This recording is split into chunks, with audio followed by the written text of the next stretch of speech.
What's up everybody, it's Matt from Peter Glenn, and in this video we're going to talk to you a little bit about snowboard gear flex, basically in your board, your bindings, and your boots, and how it can affect your ride. Let's check this out.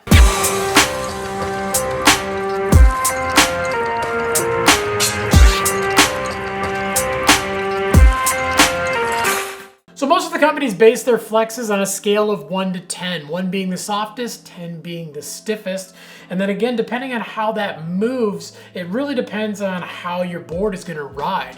If you have a little bit softer pieces, you're gonna get a little bit softer, easier ride. If you have a little bit stiffer flexes, you're gonna get a little bit stiffer, more aggressive ride. It's just kind of a natural thing that comes along with it, whether you are talking about your board, whether you're talking about your boots, or whether you're talking about your bindings. So with this snowboard, we're going to talk about two main flexes. You're going to have tip to tail, but you're also going to have a torsional flex as well. And that's basically how the board flexes in and out of your turns, and it actually twists. So along the length of the board, the cool thing is as your board gets stiffer, you do gain a little bit more spring, a little bit more pop, a little bit more stability.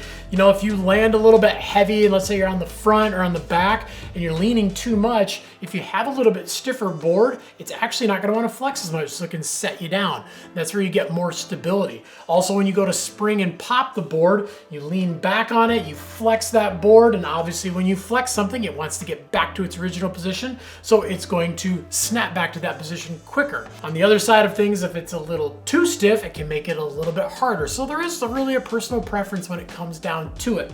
Also, when you get into your edge hold, basically when you tip your board up and you push this thing down, obviously the board is pushing back.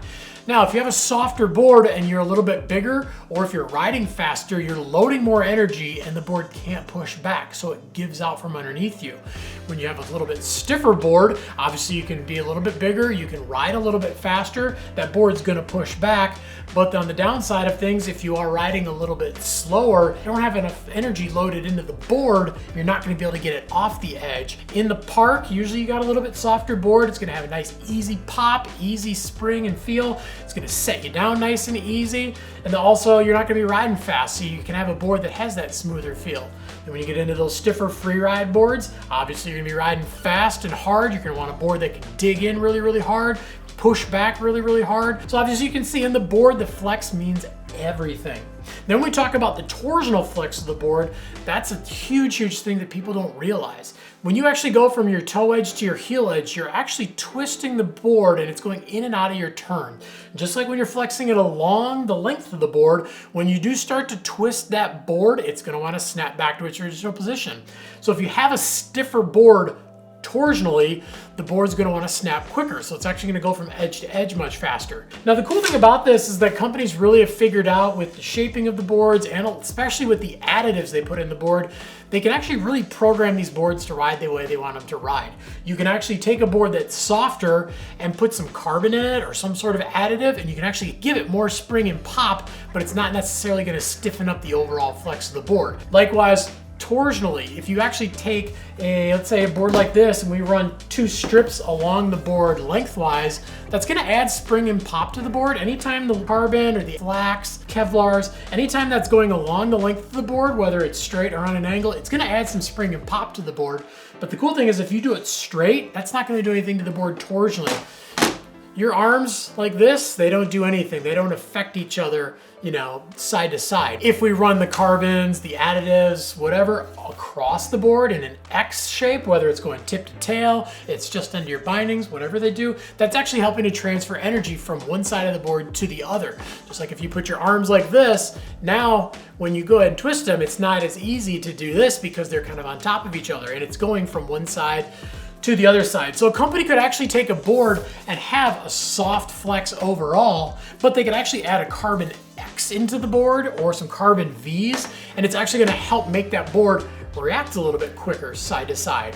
Likewise, you could have a stiffer board, add carbon straight from tip to tail. It's gonna add some spring pop and some edge hold just from, you know, the overall flex. But torsionally, it's not gonna be as quick. It's gonna have a little bit easier, smoother ride. So it's really, really cool. Snowboard companies really can program those flexes into the board and make it ride a specific way. Next stop is obviously the bindings. It's mainly gonna be the base plate and the high back. Depending on how thick the binding is here, depending on the materials they make it out of, they can again program that flex into the binding and make the binding ride a specific way.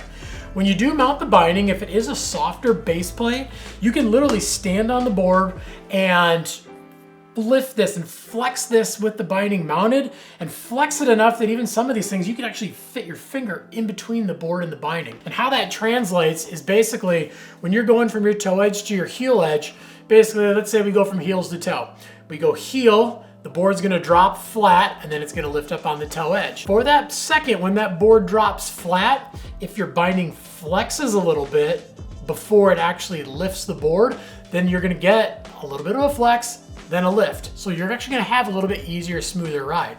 If you get into something that has a stiffer base plate, it's not gonna flex as much. So when you go from heel, flat to toe, when you're going from that flat to toe, or even from your flat to your heel, obviously, the binding's not gonna flex as much, so it's actually gonna pick the board up and it's actually gonna make it a little bit quicker edge to edge. So that's really where it comes into play in the binding, depending on what it's made out of. A lot of times you'll see composite and you'll actually see like a 45 or a 30 or a 15. And essentially what that is, if you have a nylon base plate, they're adding fiberglass to it, and that's a percentage.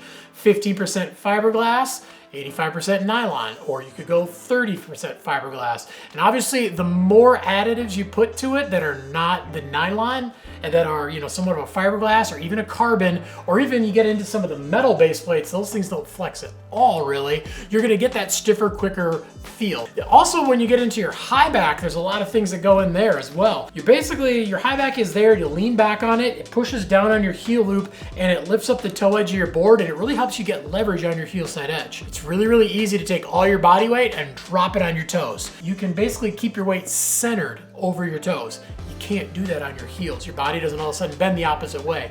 So you actually need every advantage you can to actually get a good carve on your heel side edge, and that's why your high back's there for. It's there to give you that extra leverage.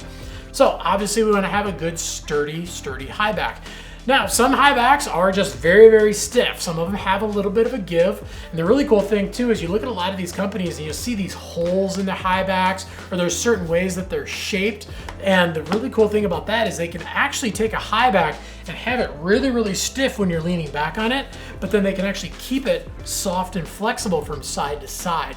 So the flex of your high back definitely can make a big, big difference. If it's flexible from side to side, it makes it a little easier. If you're jumping, you're doing your grabs, and you're actually poking your board out basically, it can actually work with your boot and flex with your boot a little bit more. And then when you lean back on it, you want it nice and stiff, so it does. It basically gets you on your edge really, really quick. Another thing that's cool with some of the bindings too is there's a lot of adjustments. So sometimes you can actually adjust your straps, you can move your high backs, and you can actually move a strap up to make it feel a little stiffer. You can move it down to make it feel a little softer. It really just depends on the company and how much adjustment they actually have on their bindings. And then getting into your boots. So obviously boots are gonna have a certain amount of flex. And when you put your boot into your binding, when you get above the ankle strap, that's where the flex really, really matters in a boot. Right off the bat, we go on our toe side edge, the boot's gonna flex because there's nothing stopping it. Your high back stops it on the back side, but there's nothing stopping it on the front side, so it's gonna flex away from your high back a little bit. Now, just as we were talking with the board going from, you know, edge to flat to edge, as you drop back down, that boot is going to flex back to its natural position, and then you're gonna lean on your heel side edge. If you have a stiffer boot, when you go flex forward, it's gonna wanna get back to its normal position, right back against that high back much, much faster. So it can create a faster response from your toe side to your heel side edge.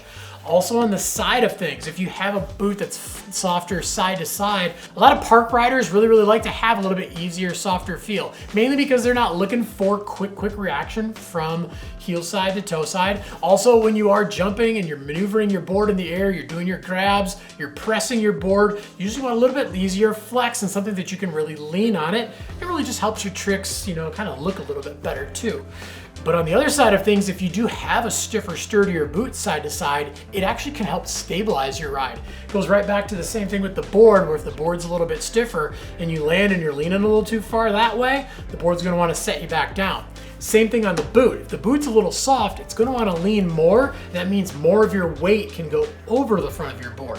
Where if you have a little bit sturdier boot, it's gonna stop your leg and it's gonna stop your body from wanting to go forward, and it's actually gonna wanna set you back down so you can get a little bit more of that stability. And with some of the boots too, some of the cool stuff is you can actually adjust the flex of your boot. Now I always say you cannot make a softer boot stiffer, but you can always loosen up a stiffer boot and make it feel a little bit softer, especially with the regular laces. When you got a standard lace boot, you've got 3 lacing zones, lower, middle, and upper. That middle zone needs to be tight to hold your ankle in, but if you want to have a little bit easier, softer feel on a stiffer boot, you can always loosen up just the top and leave that ankle tight. And then you're going to get that easier, softer feel.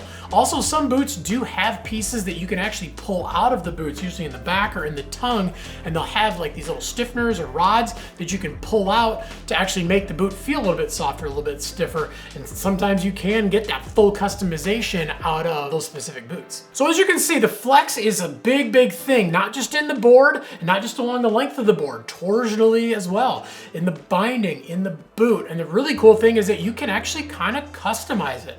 You know, you can kind of look at a board and say, hey, I want to get this board. I know this is an awesome board. The flex on it is a 3, but maybe I want a little bit more stability. Well, then you can actually go with a binding that maybe is closer to a 4 or a 5 and a boot that's closer to a 4 or 5 and actually add that stability. So you can kind of take those numbers and really customize exactly how your board, your boots, and your bindings and how your whole setup is gonna ride. Traditionally, softer stuff is for more of a park style of ride and stiffer stuff is for more of a free ride side of things.